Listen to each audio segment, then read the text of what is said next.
Bismillahirrahmanirrahim. Assalamualaikum warahmatullahi wabarakatuh. Alhamdulillah kita semua bisa berkumpul bersama-sama hari ini seperti biasa di kajian Zuhur Ramadan. Kebetulan Ustaz saya baru pertama kali Pak Ustaz hadir. Alhamdulillah diundang.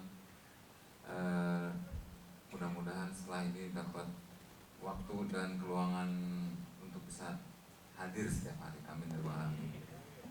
Yang kedua, terima kasih kepada Ustadz Nasr Umar atas kehadirannya memberikan tausiah hari ini pada kita semua tentang hakikat Ramadan. Dan sangat senang melihat ternyata jamaahnya banyak banget. Mungkin ketuanya baru ya, jadi pada dengan melihat ketua majelis taklim yang baru kan. Dan semoga ini awal yang baik untuk bisa menggugah kita semua, termasuk saya sendiri tentunya, untuk bisa lebih memprioritaskan hadir di masjid pada saat sholat waktu ya. Karena kadang-kadang kita sibuk ini suka sholatnya ya di tempat lain, di ruangan, di musola lantai masing-masing gitu ya. Padahal sebetulnya pahalanya banyak. Apalagi Kang Mas Harno ya sudah lebih banyak mendekatkan diri pada akhiratnya kayaknya sama. Dan yang terakhir, yang ketiga, jangan lupa bahwa kita memang tidak dianjurkan untuk hanya hablum minallah ya. Kita juga perlu terus memperbaiki hablum minannas kita, dan juga untuk bisa selalu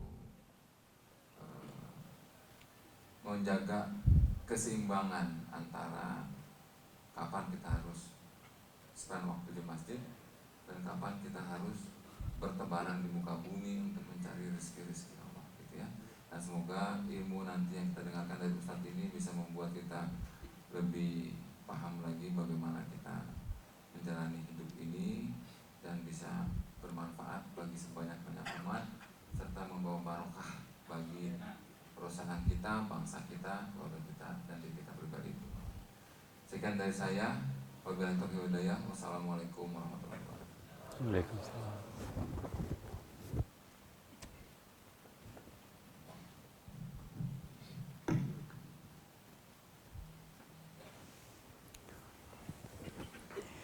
Baik. Terima kasih Pak Direktur. Assalamualaikum warahmatullahi wabarakatuh. Alhamdulillah, syukurlah, wassalatu wassalamu ala rasulillah Sayyidina Habibina Muhammadin sallallahu alaihi wasallam. Ma ba'd. Pak Direktur dan teman-teman semuanya ya. Saya kira kita perlu mencontoh salah satu keterampilannya Rasulullah SAW itu adalah yang menjadi ciri khas dan karakternya fatanah. Fatanah itu artinya kecerdasan, kepandaian, kecakapan, kelincahan, ketepatan dalam mengambil satu keputusan. Saya kira kita juga memerlukan sikap-sikap seperti itu di tengah persaingan seperti ini. Dan di sini kita bisa melihat bahwa tipikal Rasulullah ialah selalu memudahkan persoalan. Tidak pernah persoalan kecil dibesar-besarkan, tapi dia berusaha untuk mengentengkan seluruh persoalan, tapi secara profesional, bukan sembrono ya, tapi berusaha untuk menciptakan suatu kondisi lebih nyaman, lebih tenang, lebih kondusif. Itu yang disebut dengan fatanah. Saya tidak jelaskan apakah itu amanah, tablik, ya kan, itu sudah biasa ya. Fatanah ini jarang dijelaskan. Kefatanahan Rasulullah SAW itu bisa kita lihat pada beberapa kebijakannya. Even itu persoalan politik yang sangat genting pun itu dibikin sederhana. Nah, saya berikan satu contoh misalnya gini. Ketika Fathu Makkah, jadi bertepatan Ramadan juga ini juga saya ingatkan sebelum saya lanjut ke situ. Ramadan itu hampir semua sejarah Islam itu yang monumental terjadi pada bulan suci Ramadan. Kita tahu persis Ramadan apa yang terjadi, ya, turunnya Al-Quran, pelantikan Nabi, pelantikan Rasul, kemudian juga kemenangan besar Perang Badar, yang dahsyat itu, sampai seandainya perang Badar itu kalah, maka prematurlah Islam itu. Kemudian penaklukan kembali kota Mekah, penaklukan Rhodesia, penaklukan Spanyol pertama, penaklukan Spanyol keduanya, seluruh Spanyol, itu juga pada bulan suci Ramadan. Mesir, pengusiran kemenangan perang salib ya, kemudian juga Salahuddin Al-Ayyubi pada waktu itu sangat terkenal. Itu juga pada bulan suci Ramadan. Dan jangan lupa hari Jumat tanggal 9 Ramadan bertepatan 17 Agustus 1945. Pandangan mata barat mustahil Indonesia merdeka. Bambu Runcing melawan tank, Ketapel melawan jet tempur sekutu, tapi faktanya ya, seperti itu. Dideklarasikanlah atas rahmat Allah yang Maha Kuasa itu kan. Preambulnya Undang-Undang Dasar 1945 itu ya. Nah, jadi kerajaan-kerajaan lokal di Indonesia juga sejarahnya itu masuk Islam juga pada bulan suci Ramadan. Terakhir di Indonesia Timur itu pusat kerajaan paling besar di sana itu adalah Kabupaten Pekerjaan Bone, itu juga Bugis, itu juga takluknya pada bulan suci Ramadan. Maka itu awalul Islam itu di daerah bagian timur itu juga bertepatan pada bulan suci Ramadan. Jadi bulan suci Ramadan ini bulan paling bagus untuk menancapkan sebuah program. Program yang ditancapkan dalam bulan suci Ramadan itu monumental. Pendirian Universitas Al-Azhar Kairo tertua di dunia, sudah 1100 tahun yang lampau, itu juga dinasti Fatimiyah pada bulan suci Ramadan. Nah, kembali lagi ya, bahwa Rasulullah itu betul sangat berkarakter fatanah, cerdas. Even itu persoalan politik. Jadi ketika menaklukkan kota Mekah pada bulan suci Ramadan juga, bayangkan pernah mengusir Nabi, mereka pernah mengusir Nabi dengan begitu kejamnya ya. Saya nggak tahu apakah dibakar seluruh kekayaan umat Islam di Mekah pada waktu itu ya, karena nggak ada media yang mengcover. Nah, tapi yang jelas pokoknya pengusiran lah besar-besaran. Nah, tetapi di tengah malam Nabi itu ya menaklukkan kota Mekah itu dengan fatanahnya itu, strategi taktik peperangan Nabi menghadapi musuh-musuhnya itu dibagi 3. Jadi ada kelompok yang lewat bukit, daratan kan di kota Mekah itu kan kayak baskom tuh ya. Jadi baskom di pinggirnya itu gunung, tapi gunungnya baskomnya sekarang sudah sumbing karena dibongkar dijadikan hotel sekarang ini kan. Jadi aslinya tuh kota Mekah itu mirip baskom. Nah, satu lagi jalur lembah. Ya, tebing bawah tuh, kemudian jalur normal di tengah. Nah, mata-matanya Abu Sufyan menganggap paling Nabi mau jangan diganggu, pasti mau umrah atau apalah, mau haji. Nah, terus tidak ada persiapan dikerahkan oleh pimpinan Mekah pada waktu itu, dipimpin oleh Abu Sufyan. Jam 00 sudah tepat pada waktu itu jalur bukit dan jalur lembah itu menyatu di kota Mekah. Dalam keadaan tidak siap ya, Mekah pada waktu itu Nabi datang. Paniklah semua orang-orang Mekah pada waktu itu. Waduh, kita mati konyol nih. Ya tidak ada jalan lain kecuali Abu Sufyan itu angkat tangan. Anda hebat ya. Kami kira personilnya hanya beberapa orang, gelintir orang. Ternyata pasukan Anda lewat darat dan lewat lembah ya. Ya, jadi mau mempersiapkan apa lagi, kita sudah terlambat. Nah, akhirnya pada waktu itu Nabi memberikan satu statement yang sangat melegakan hati kaum kafir Quraisy. Ya, antum tulaka, jangan khawatir saudaraku, kita akan satu nenek nih, suku Quraisy. Anda jangan khawatir. Siapa yang masuk ke pekarangan Ka'bah, pelataran Ka'bah, aman. Siapa yang masuk ke rumahnya Abu Sufyan, aman. Atau siapa yang masuk ke rumahnya, kunci pintunya, aman. Artinya jam malam ya. Jangan berkeliaran di jalan. Itu pasti Anda akan aman. Jadi tradisi perang pada waktu itu, siapa yang kalah itu pasti akan dibantai ya. Laki-lakinya dibunuh, perempuannya diperbudak. Tapi ini enggak. Antum tulaka, kata Nabi. Kalian kami merdekakan. Itulah revolusi tanpa setetes darah. Dan Abu Sufyan nggak yakin, apa iya? Nah, kita sudah pernah mengusir Anda, segala macam pengorbanan, harta bendamu kami rampas, jarah, tiba-tiba kamu datang, kok tiba-tiba memaafkan begitu? Ya. Diyakinkan lagi oleh Rasulullah SAW, al-yawmu yawmul marhamah. Hari ini adalah hari penuh kasih sayang. Yawmul marhamah. Tenanglah seluruh warga Mekah pada waktu itu, masuk ke rumahnya. Ya. Tapi subuh pasukan Ubaid ini, kepala sukunya Khazraj yang baru tiba dari Madinah itu, bawa tentara juga, suku Khazraj itu.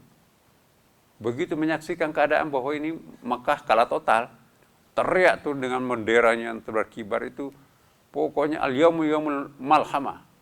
Dulu kalian mengusir kami, sekarang ini kami akan membantai Anda. Tadi malam gak sempat. Ya. Jadi panik lagi masyarakat Arab pada waktu itu di Mekah. Datanglah Abu Sufyan, mana yang benar kamu mengatakan tadi malam al-yawmu yawmul marhamah. Ini tiba-tiba pasukan Panglima Angkatan Perang Anda mengatakan al-yawmu yawmul malhamah. Jadi genting situasi ini. Caranya Nabi menghadapi itu enteng. Sahabat, jangan khawatir. Itu sahabat saya namanya Ubaid. Itu cadal. Dia nggak bisa menyebutkan huruf ra. Ra itu dibacanya lam ya. Dia maunya mengucapkan al-yawmu yawmul marhamah, kasih sayang. Lidahnya cadal, dibaca yawmul malhamah, bunuh-bunuhan. Tenang kembali. Jadi coba dalam keadaan yang sangat tenang dijawab dengan suatu statement, enggak, teman saya itu cadal, dia tidak bisa menyebut huruf ra. Yaumul marhamah disebutkan yaumul malhamah. Nah, marhamah kasih sayang, malhamah pertumpahan darah kan. Oh begitu ya, ya udah tenang. Jadi itu satu contoh bahwa kita jangan mencari-cari persoalan untuk membesar-besarkan persoalan sampai membuat orang itu tegang. Tapi bagaimana ketegangan, bagaimana beban mental itu jangan sampai berlama-lama dalam hati setiap masyarakat. Ya, sama saya kira kalau kita terapkan dalam kantor kita di sini, tidak perlu kita anak buah kita itu digantung sampai persoalannya berlama-lamaan gitu ya. Secepatnya lebih bagus. Dan Nabi juga tidak pernah mau memberikan beban overdosis, overloaded kepada umatnya. Dan memang Islam tidak untuk membebani kan. Nah, ada orang dengan penuh kebanggaan, ya Rasulullah, alhamdulillah, saya sudah nggak pernah tidur malam. Ngapain? Saya beribadah terus ya Rasulullah. Hei, ya fulan, saya Nabi, saya Rasul, tapi saya tidak mengerjakan itu. Berikan haknya matanya untuk tidur. Ya. Datang lagi sahabat. Kalau saya Rasulullah, saya tidak pernah lagi makan siang. Kenapa? Puasa daim, puasa terus menerus. Saya, yaitu ingin cari pahala banyak-banyak, maka itu setiap hari puasa. Ya fulan, saya Nabi, saya Rasul, tapi saya tidak seperti itu. Kalau mau puasa, ya puasa Senin Kamis atau puasa Daud. Jangan setiap hari. Ya. Datang lagi seorang sahabat Nabi ya. Saya Rasulullah, alhamdulillah sudah lama saya tidak pernah berhubungan suami istri. Kenapa? Ya, itu istrinya. Iya, saya beribadah terus ya Rasulullah.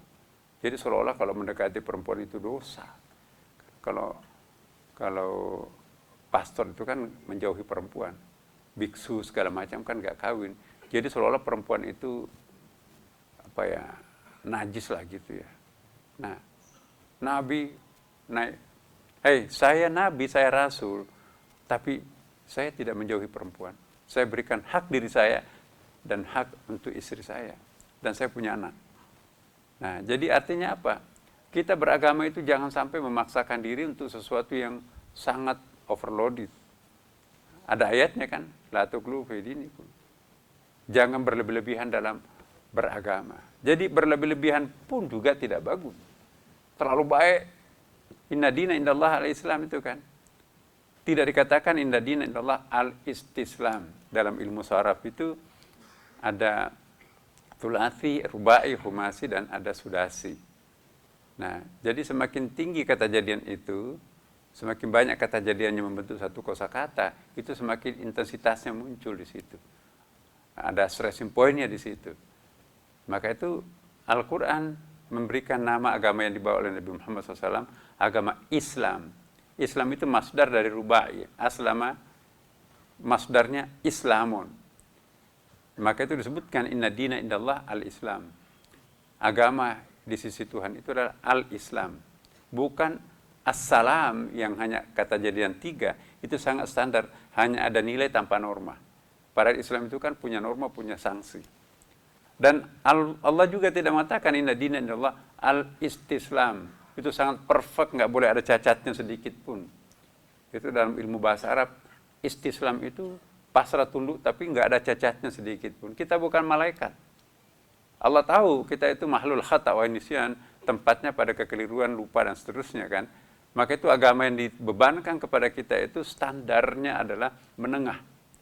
Jadi kalau kita katakan Islam itu sebetulnya nggak perlu ada Islam moderat. Islam itu sudah kata moderat, itu antara in between antara 3 dan 6 tuh. Jadi sama bahasa Arabnya juga. Islam tawassutia itu enggak lumrah dalam dunia Arab itu. Kita aja di Indonesia itu Islam tawassutia. Karena Islam itu sudah tawassut kan antara 3 dan 6 tuh dalam ilmu saraf. Artinya apa? Kalau kita beragama itu jangan sampai berlebih-lebihan. Maksakan orang seperti maunya seperti apa dirinya sendiri, enggak bisa. Ya Rasulullah, saya mau masuk Islam tapi saya enggak bisa salat. Coba. Kata Nabi apa? Ya enggak apa-apa. Tapi yang penting syahadat. Oh, syahadat mah gampang. Orang Arab kan pintar bersyahadat itu. Fasih itu. Asyhadu an la ilaha illallah wa asyhadu anna Muhammadar Rasulullah. Mas, saya tambahkan satu. Jangan bohong ya. Bohong apa? Pokoknya apapun jangan bohong. Oh, kalau itu mah gampang. Begitu pulang. Tanya sama istrinya. Dari mana? Waduh. Kalau saya bilang dari rumahnya Rasulullah, pasti marahin kok menemui orang gila gitu kan. Orang kafir kan. Dari rumahnya Rasulullah. Ngapain pergi ke rumahnya Rasulullah? Muhammad itu. Ya, pergi ke teman-temannya, preman mungkin. Ya. Seharian kemana aja lu? Aduh gimana ya, aku gak boleh bohong nih. Saya menjumpai Muhammad, Nabi Muhammad. Kenapa kamu menjumpai orang gila seperti itu? Akhirnya terdesak karena gak boleh bohong, datang kepada Rasulullah. Ya Rasulullah, ternyata gak bohong itu susah. Tanggung deh, aku juga sekalian mau salat. Itu dia. Ada sahabat lain, ya Rasulullah saya mau masuk Islam tapi saya nggak bisa salat subuh. Kenapa? Bangunnya pagi. Ya nggak apa-apa. Yang penting Anda bisa lakukan salat-salat yang lain. Kalau yang lainnya bisa, kalau subuhnya nggak bisa. Jam 9, jam 8 baru bangun. Ya lakukan. Yang penting salatnya yang lain. Ya. Begitu dia salat maghrib, oh enak ya salat itu ya. Isya salat. Sebelum subuh datang ke Rasulullah. Ya Rasulullah, ternyata salat itu nikmat ya, enak ya. Saya sudah salat subuh nih, padahal belum salat subuh kan waktunya itu.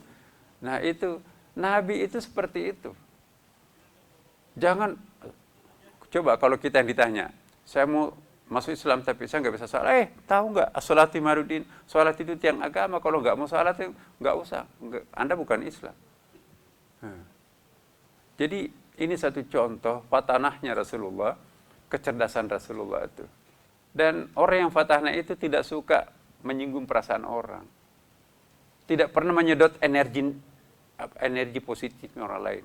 Tidak pernah menebarkan energi negatif. Itu orang-orang fatanah. Nah, satu saat Rasulullah memimpin salat maghrib, sudah mau takbir, Allahu Akbar. Tiba-tiba ada yang kentut di belakangnya tuh. Kentutnya pokoknya sangat menyengat hidung tuh. Bau daging daging unta. Saya nggak tahu baunya kentut daging unta itu kayak apa. Menjelang salat maghrib kan orang Arab itu kan makannya kan 4 kali Bapak. Sarapan pagi, makan siang, makan sebelum maghrib ya. Dan makan malamnya itu tengah malam. Makanya itu kalau ada dinner itu jangan main-main. Nah, akhirnya apa yang terjadi teman-teman? Jadi sahabat tadi ini ya, bukan main, ya. Kentut Nabi balik, hei, siapa yang kentut silahkan keluar berwudu nih. Orang Arab itu rupanya juga malu ya kalau kentut itu. Siapa yang kentut? Saling tatap menatap siapa? Ayo, ayo. Percuma salat itu kan enggak sah salatnya.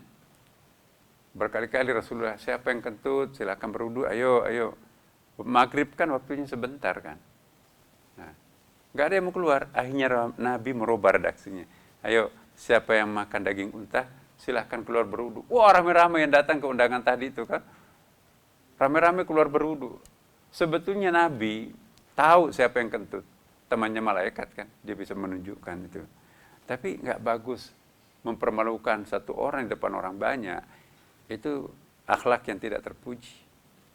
Nabi tidak mau mengorbankan sahabatnya. Maka itu begitu selesai berwudu baru dimulai salatnya. Nah, ini pelajaran cerdas buat kita. Banyak cara yang kita bisa lakukan agar orang lain tidak tersinggung. Bisa kita menggunakan pesan diri, ya kan?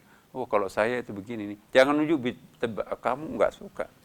Ya, misalnya ada orang yang pakai baju kaos oblong. Saya tuh rasanya geli ya kalau pakai baju kaos oblong tuh waktu saya salat. Padahal yang disindir ada orang teman kita tuh pakai baju kaos. Kalau ruku itu kelihatan belakangnya kan. Dibuat pusat itu kan batal salatnya tuh kan. Kita nggak sadar, oh iya ya, ternyata maaf ya kalau perutnya buncit itu sujud. Kadang-kadang nggak sadar kalau baju kaosnya itu lari ke belakangnya tuh. Itu kan aurat.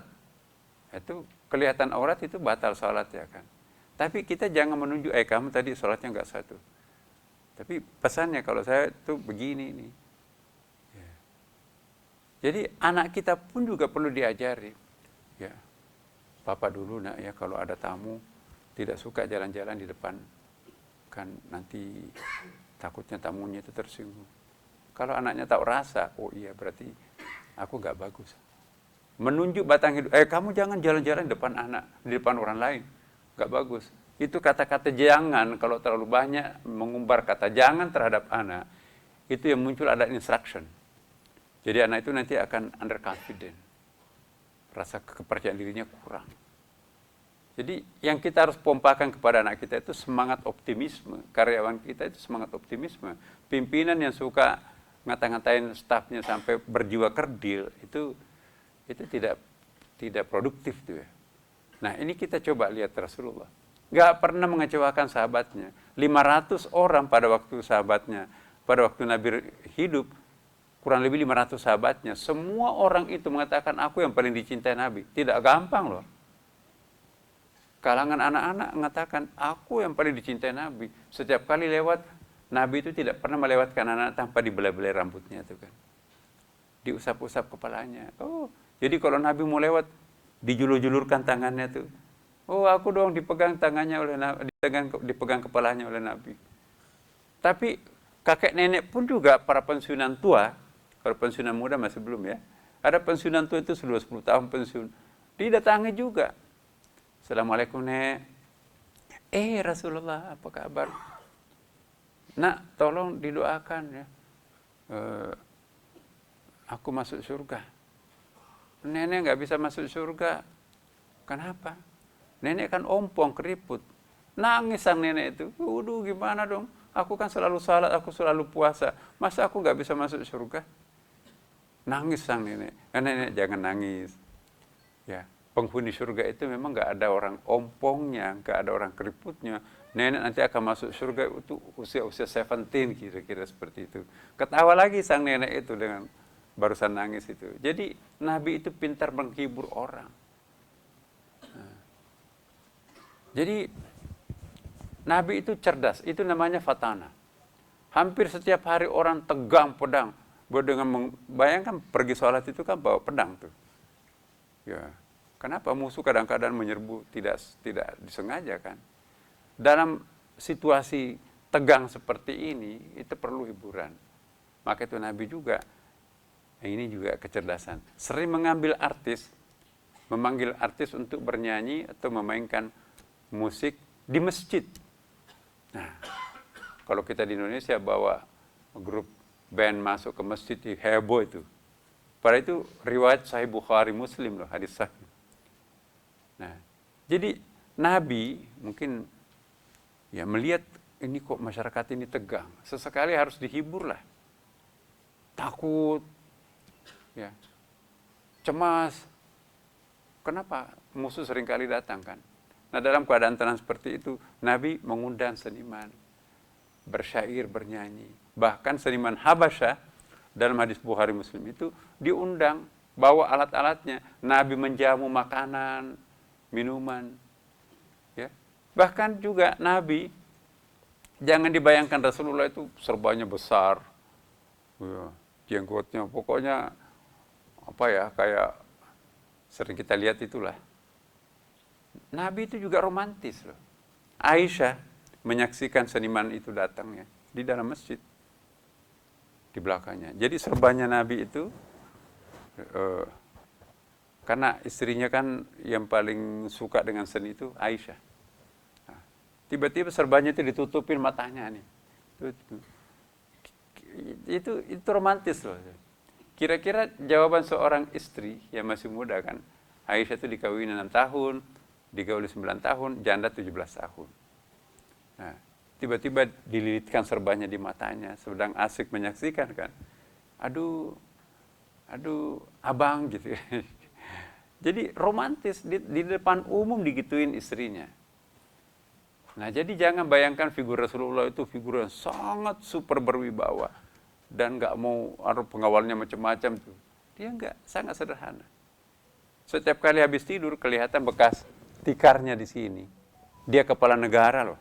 Dia nabi dan dia rasul, nggak pakai kasur empuk. Selalu ada bekas tikar di sini. Jadi nggak ada istananya Rasulullah.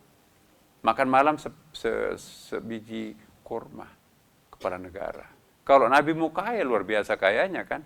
Bagian daripada lukata dapat, barang hilang yang ditemukan. Kemudian faid dapat, ganimah juga dapat.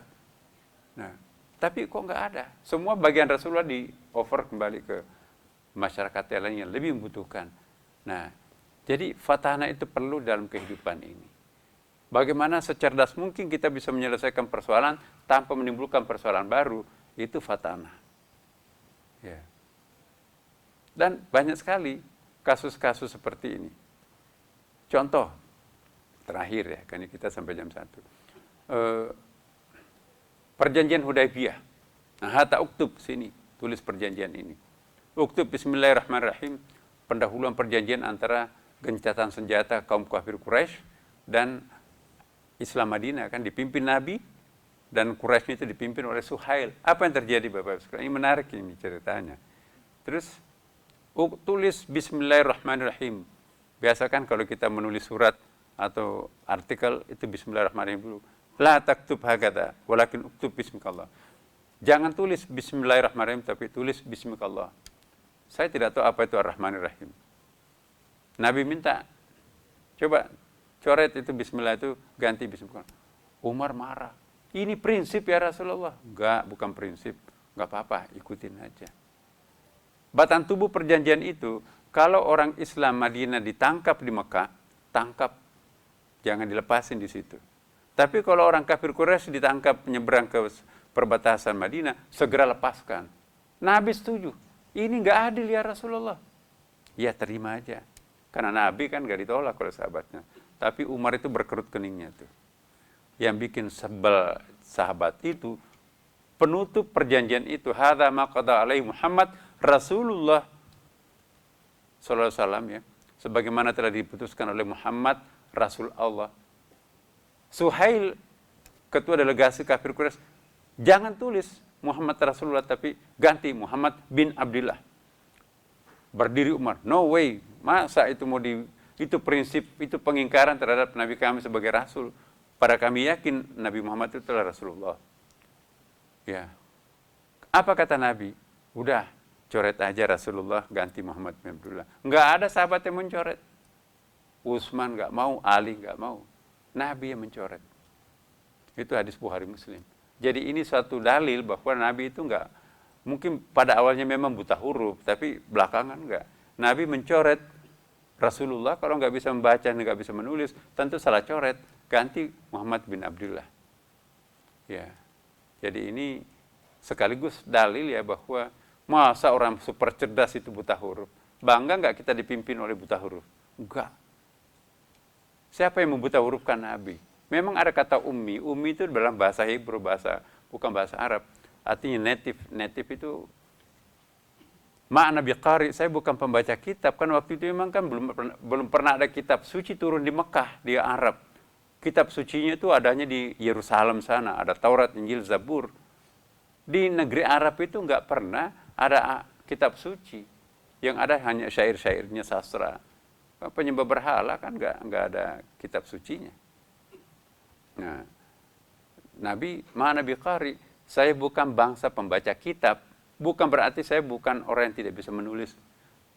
Orang super cerdas kok, pedagang selalu untung, masa gitu aja nggak bisa nulis.